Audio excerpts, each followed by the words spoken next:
and welcome to Autopar Professional. I'm joined by Harshbina Zaweri, who's a very important part of the auto industry, and I would love to know her views and outlook about the industry. So let's start with that. You're a very important pillar of the ACMA committee. You're a member. So tell me a bit about the outlook and the role that auto component sector is going to play going forward and as an industry. So I believe that this is really, to me, a moment where the entire Indian auto firms are all ready, and I think there's going to be an exponential need because there are two or three factors that are very. One, everyone is with. Yeah, there are many geopolitical reasons for that, and I don't want to distract. We all know that very clearly. Yeah. So this is not a moment that specifically a moment for both industries in India which have created their own base, even without any geopolitical or government help. And now that we have all the geopolitics and the government support, Right, things at the right time. I think that we are ready. We're there. And you can see that and sense it and feel it today. Yeah. But exports, again, like we heard, is going to be a major driver for the auto components industry going forward. How do you think that we can make sure that India is like a sourcing hub for the world? So now I talk about my own company. Yeah, so I'm vice chairman and managing director of NRB Bearing. And our differentiator is being our own R&D. We actually bought out as co-workers are collaborated. And we set up an R&D center that's 35,000 square with 70 employees. We do every manner of design or design we can have. Imagine, there's not been a single launch or a hybrid car in the world that doesn't sound components or NRV. That's big. Whether, and I don't want, and this is global, I'm talking about, look, I'm not talking about India. Of course, we are the number one for the products that will make in India. But what I think is that and I think all Aqua facilities try and split, and there are some of us who have made this giant leap where we are going outside even able with design engineering and are partnering with system suppliers on automotive to launch their next hybrid car. And I think, as I said before, Audi, Daimler, Miji Cooper, in the Lamborghini, you can go right with, and you can see how even tier one on the Repo, we are there. And this is big part of our R&D and design it. And I really think that is what on their shit in their sound. Wow. Yeah. But the debate between what is the future technology going to be, whether it's EV, whether it's going to be hybrid, where do you stand on it and how do you prepare for it? So our strategy is whether it's hybrid, whether it's EV or whether it's ICE.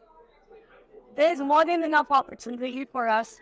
And I think Indians are very flexible.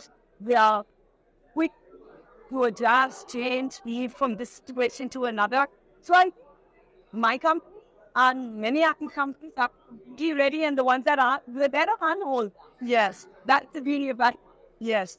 So it's like you said, it's a major opportunity forward. What are the things like on-ground changes that India can make? Is it on the regulatory front or execution-wise, like, becoming more Atmanirbhar or self-reliant? How can we sort of take the leap from basically becoming more cleaner and greener and becoming like a global hub for automotive manufacturing? So I think that the government should find a way support for hybrid iron.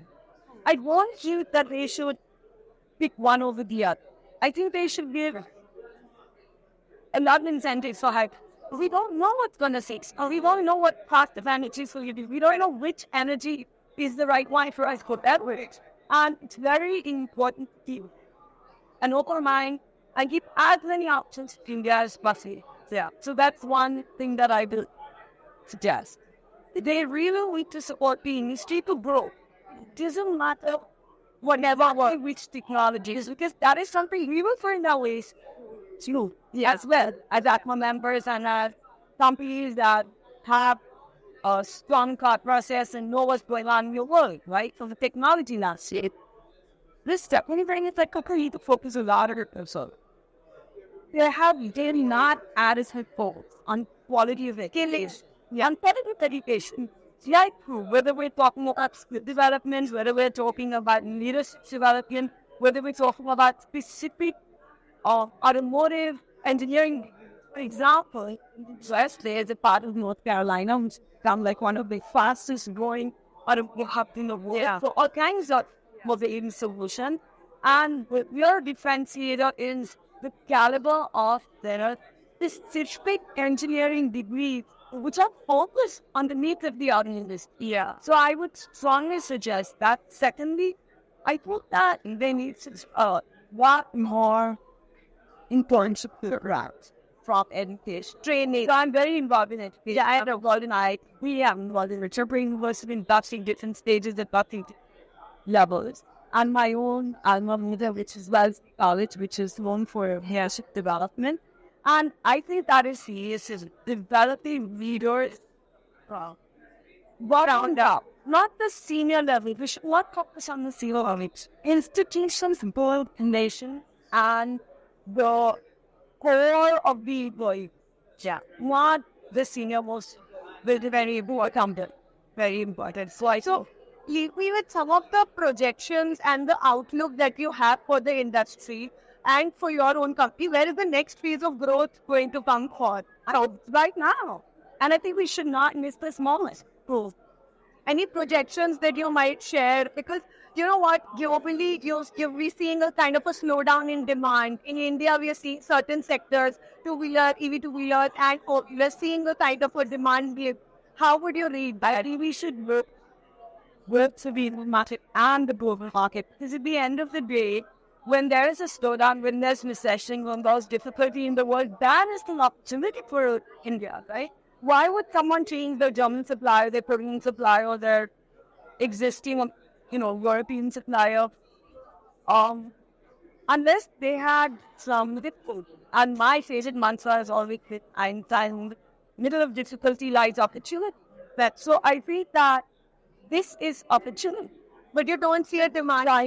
Chinese have a very interesting answer. I was a teacher for a long time, so pardon me if I went to a little bit of bhashan. But the Chinese word for crisis is two characters put together: opportunity and danger.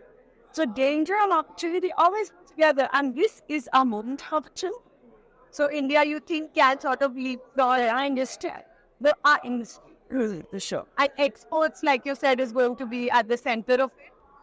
With the exports, particularly companies globally coming here to set up export-oriented units or export-focused units, they want the Indian markets and they want export. So if we are there and we're supplying both, what's the problem? Right?